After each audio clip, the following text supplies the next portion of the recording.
Alright, welcome back to Ace Investigations. Let's continue with the investigation of the murder that happened, because that's what we do around here. Anyway, I think we investigated about everything in here. Let's logic some things. There's a neat and tidy table, but also there's plastic bags also on the ground, so what's up with that?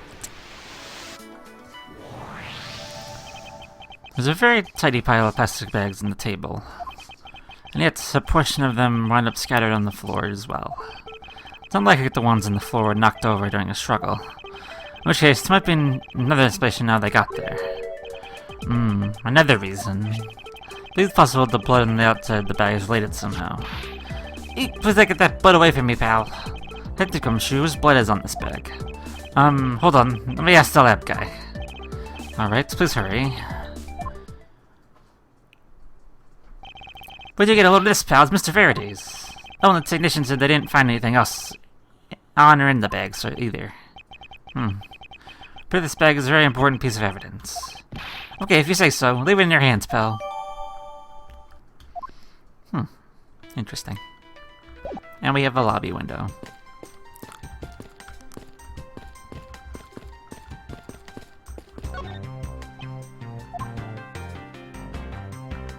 Are you holding something? His hand is all black down here, see? Wonder what it could be. If you look closely, the splotching pattern resembles an ink stain. An ink stain. I guess you get ink in my own hand when I use my feather pen. A feather pen? I've never seen one before. So you're just making it up, pal?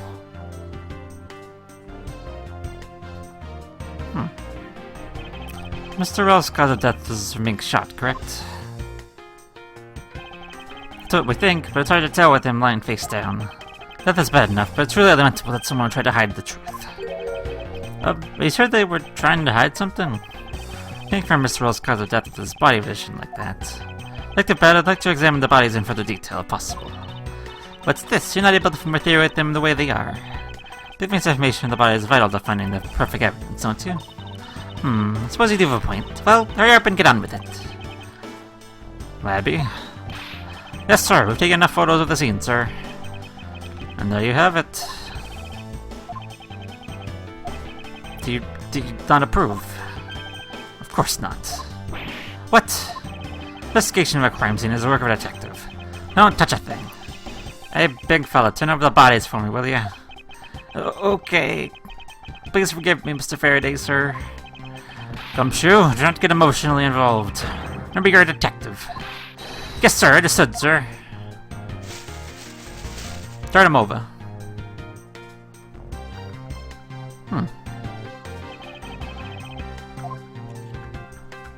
It's a good thing you be able to. They're still holding the weapons. Has Rick and Morty set in yet? Is that why they're still holding those? Anyway, there's a pen. Looks like a pen. Something in his breast pocket. It's a fountain pen. Hey, you know, I always keep a pencil behind my ear. It's because Detective Vad is always telling me you should always write your name in everything you own. Yes, and somehow you do strike me as quite a forgetful individual. Yeah. You get a stab wound, or the opposite of that.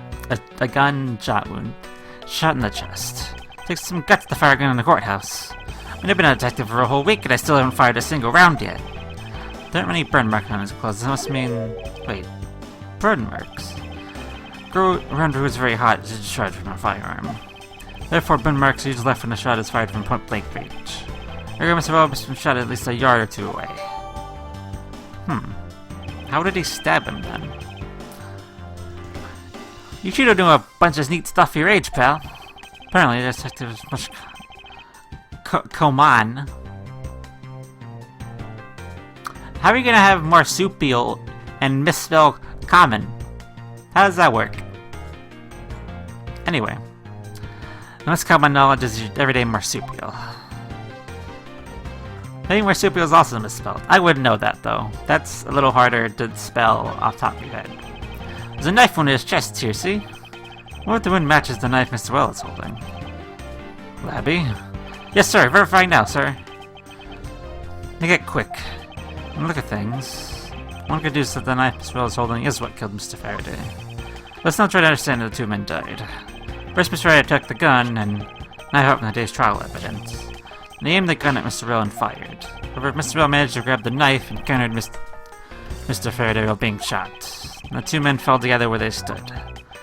That is my theory, in any case. Not a crazy way to go. Still, something about that explanation doesn't quite seem right. Do we know from aggressor what happened here? What do you think, Francisca?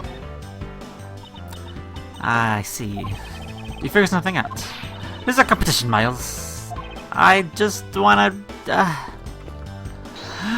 just wanna be friends and figure out things together, okay? Well, he has a pen, and also there's an ink stain, so his pen got ink on his hand.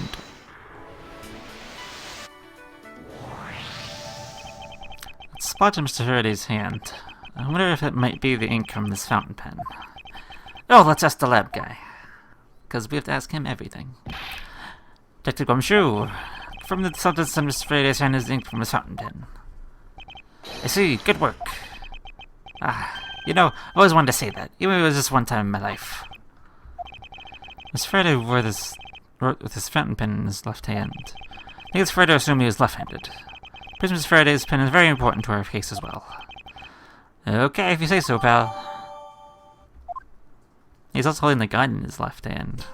Or, no, that's his right hand, actually. That doesn't make sense. Wasn't enough time to investigate, huh? They really did kill each other. No, I can't conclude that quite yet.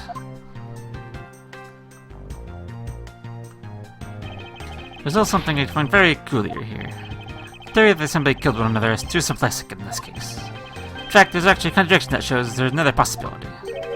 No way, pal, really? Suppose I'll just have to show you the conflict in the crime scene. It's the gun in his hands. He's holding it in his right hand, not his left. Which you would assume is he's left-handed. That doesn't make sense. Let me come face to face with the contradiction I spoke of, and it is this. Mr. Faraday uses left hand to write with his fountain pen. Ergo, he is left-handed. And yet, the handgun in his right hand. Don't you find it odd that the left-handed Mr. Faraday would hold the gun in his right hand? That, lady and gentleman, is the right contradiction haunting this crime scene. What if he's ambidextrous? What about that? What if he can use both? Hey, you're right, pal. That does seem kind of strange. But how could something like that happen? Facts add up to one conclusion, one alone. Someone else put the gun in Mr. Faraday's hand after he died. Someone else. Plastic bags scattered on the floor and a gun in the wrong hand. That's the presence of a shadowy figure behind this case. A person of violence is serious by keeping the truth from us.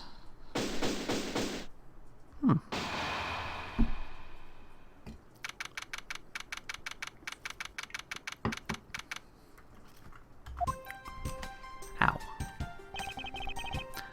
Here's the autopsy report.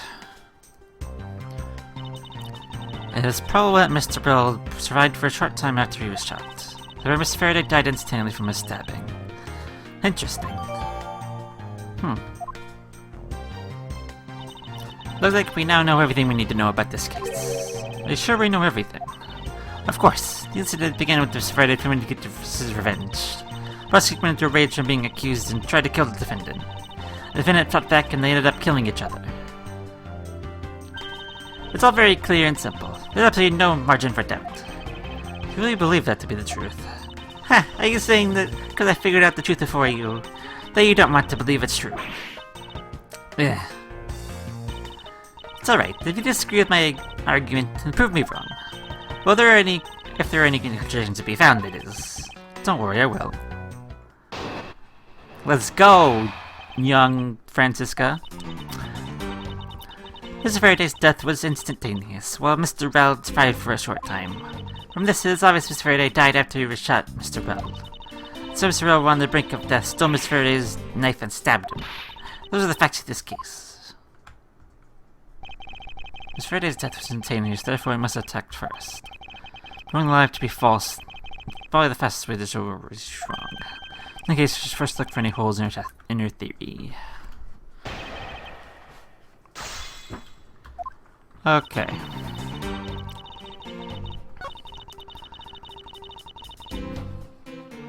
He died after he shot him. That doesn't make sense. Because how would he end up on top? If that's the case.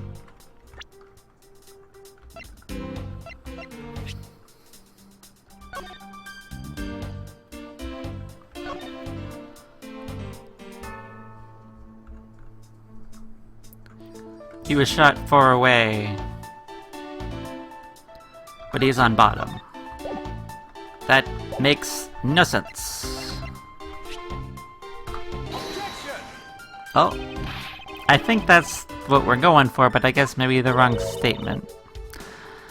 Where would it be? It's somewhere.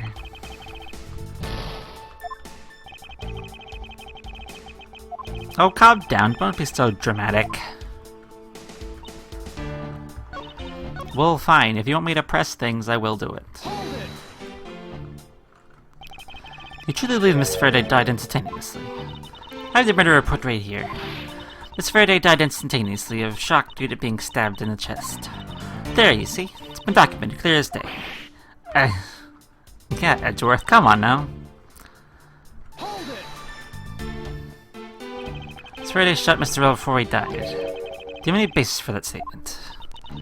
Your list just has no end, does it? Now, I hate to repeat myself, however, Miss Faraday died instantly. That's all the basis I need. Alright, so Miss Faraday died instantaneously. He must have attacked Miss Well before being stabbed. Now I'm beginning to catch on, I see. Mr. Well were on the brink of death, stole Miss Faraday's knife and stabbed him. Hold it! So you believe that the dying Mr. Bell stole the knife from Mr. Faraday. Mr. Bell became desperate as he did not want to die. Human beings can do amazing things when they're put to the test. So the two men struggled.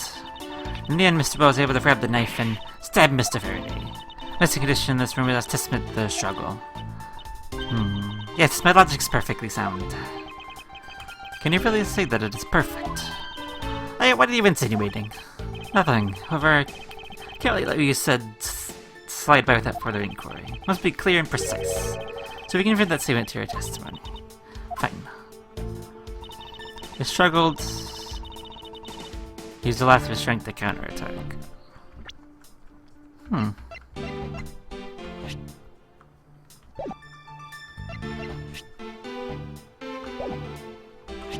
Oh, yeah, there was no struggle.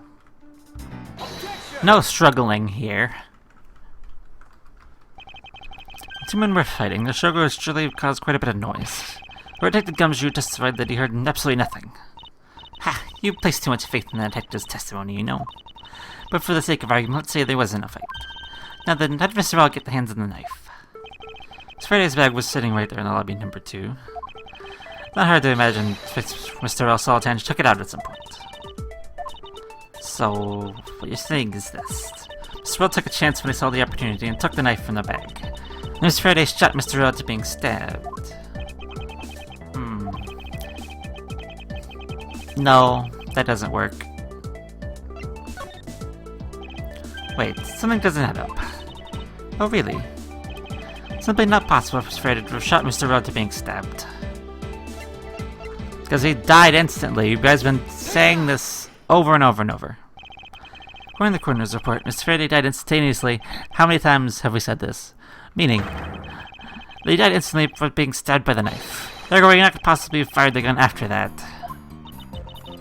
Oh, you got me. But of course. Well then, the report is correct. There's only one correct explanation. Suppose that Mr. Bell attacked first. Mr. Faraday, who died instantaneously, would have been able to kill Mr. Bell.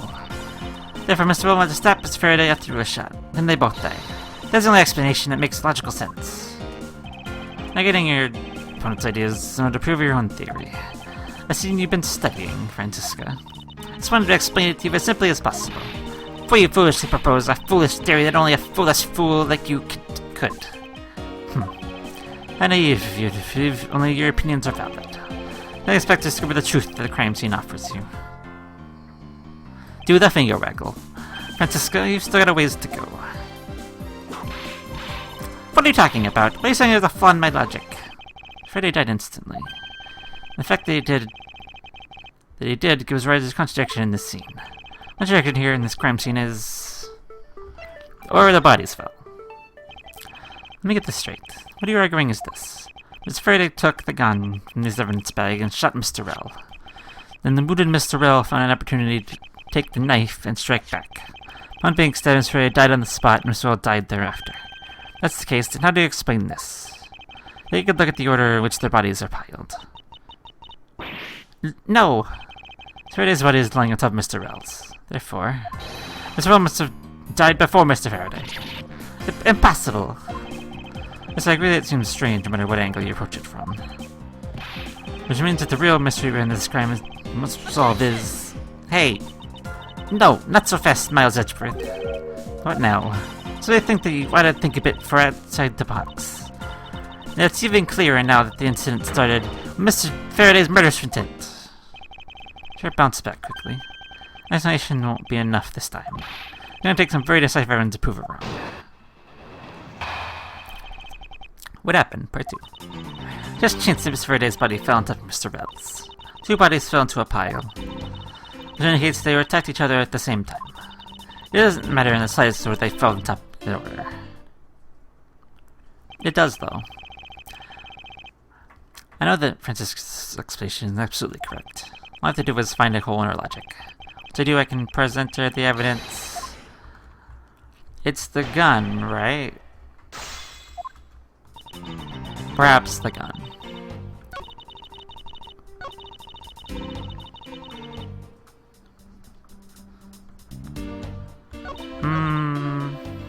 I'm just gonna press these and see first.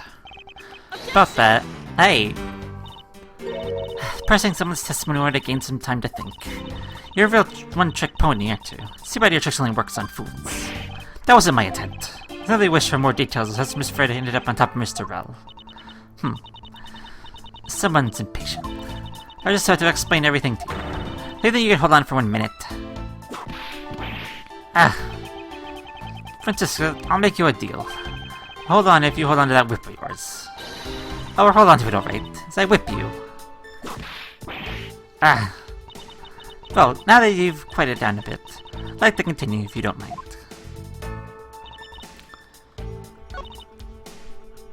They attacked each other at the same time.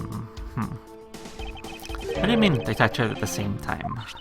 I see Mr. Faraday had 2 different weapons in his hands. Me to attack Mr. Rell while holding both the knife and the revolver. And then, when Mr. Faraday fired the gun, Mr. Rell grabbed the knife when he was falling and stabbed Mr. Faraday. That is how Mr. Rell wound up on the bottom with Mr. Faraday on top. Close range, this is more than possible. Yes, it's possible, but... well, if you have any other ideas, then show me what you've got. Well, well. That extends, like you did when we just said your testimony. I don't see any point to that, but as you please. They clicked each other at close range. That's not the case. Also, this isn't a revolver, this is a regular handgun. Just saying.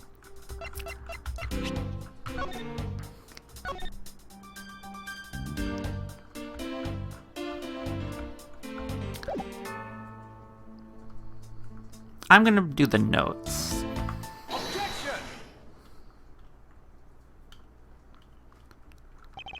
So you believe they killed each other at close range. Sorry, but that's impossible. Just as written in the crime scene notes. A firing of the hand could not leave a gunpowder burn on Mr. Rell's clothes. Therefore, Mr. Rell and the gun must have been separated by a distance of at least 2-3 yards. This is by far the biggest contradiction.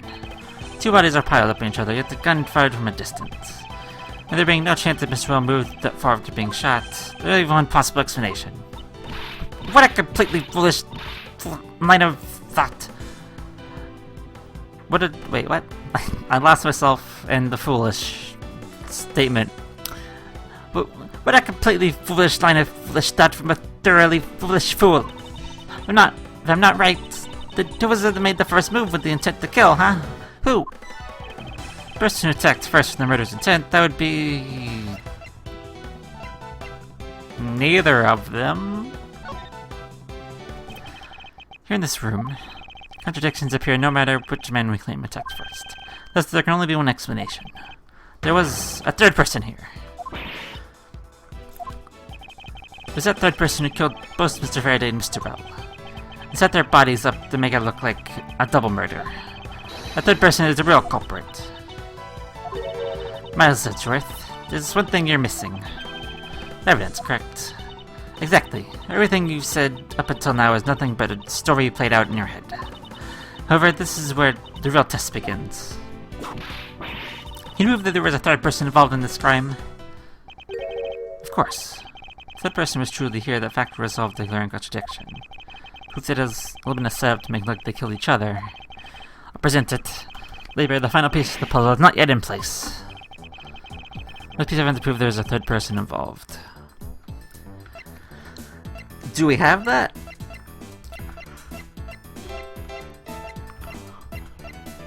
Do we have that?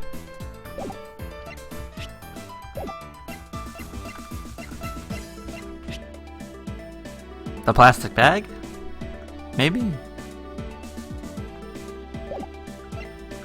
The knife? The plastic bag. Take that! The gun was Faraday's hand, and the plastic bag with his blood on it.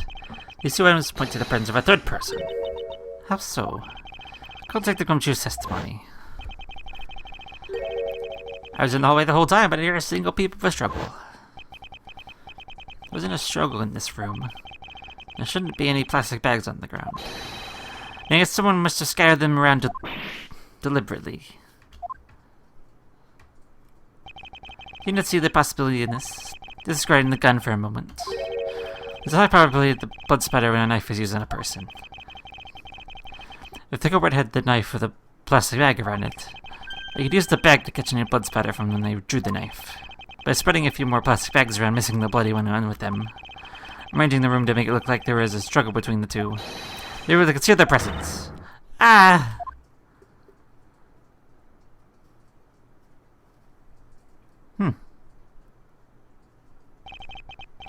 Looks like you're still allowing me to go in this sophistication. Yep. We do.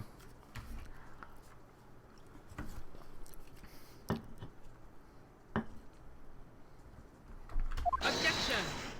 Objection? Was that... That was... Sounded bizarre, but alright. Hello. What the heck's up with you, pal?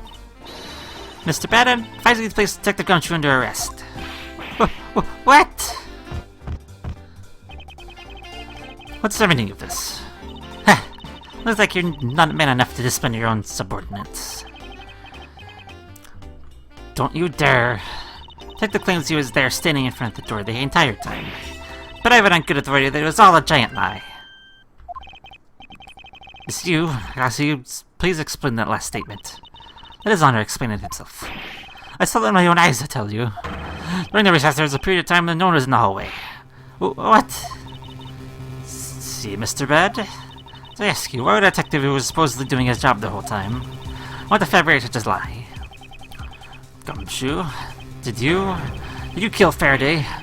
No! Of course not, sir. The period that one set this whole crime scene up is the detective. But it's basically rendered the testimony a complete lie and wholly invalid. Looks like your perfect logic is crumbling down, Miles. It's in the hallway the entire time, but I didn't hear a single peep. That statement really a lie. Detective Gumshoe, you're now a suspect in the murder of two men. Now spit out the truth or so help me. I never lied to anyone, sir, honest. Really was there in the hallway the whole time. Detective Bad, may I ask that you do not act without my permission? For all, I'm the one that is heading up this investigation, am I not? Don't talk like you know what's going on, boy. All I want is for this investigation to run perfectly. Affection is the only wish for the disciple of Von Karma, after all. Therefore, before you take Gumshoe into custody, I'd like to set the record straight on something. And what's that? Should I ask Seth Gumshoe about? The state of the hallway. Seth Gumshoe. Think that no one else was in that hallway at the time, correct? Huh? Of course not, pal. You're being awfully defensive. Might you be hiding something from me? Watch your mouth, pal. You can't go around saying stuff like that about me without any evidence. Suppose you're right. No one's at this point. But how can you be losing a battle with this detective? You're a disgrace. Maybe I should ask you about something else. Why wasn't he in the hallway? Let's Gumshoe, why are you missing from the hallway for a span of time? Look, pal, like I said, I was there the whole time, okay? There's testimony against you that... It says, why are you wasting our time with a completely useless question? One logical reason why he was absent is that he was busy committing the crime. Anyone who says otherwise is a fool. Okay, fine. Motive. Suppose the one thing I'd like clarified. Detective Gumshoe's murder... is his murder for committing the murder. No, his motive for committing this murder. Motive, huh? Gumshoe, you got a grudge against Faraday or anything? No, sir, not me. Not a single bad thing against Miss Faraday, sir. Not a fact. Why is your objection so weird? You really have a problem with lying, don't you, Detective Gumshoe? I'm telling you, I am not lying. More unnaturally you act, the more suspicious you become, you know. You want a motive, Edgeworth. I have one for you right here. Could you please share it with us? However, be forewarned that I won't hesitate to object to all fights of fantasy. Because I'm interested in the perfect explanation. You're serious, aren't you? Fine. You amuse me, so I'll humor you with a little courtroom practice. Okay, this is going on entirely too long. I thought there was going to be a quick, to be continued around the corner, but we skipped that, I guess. So, until next time.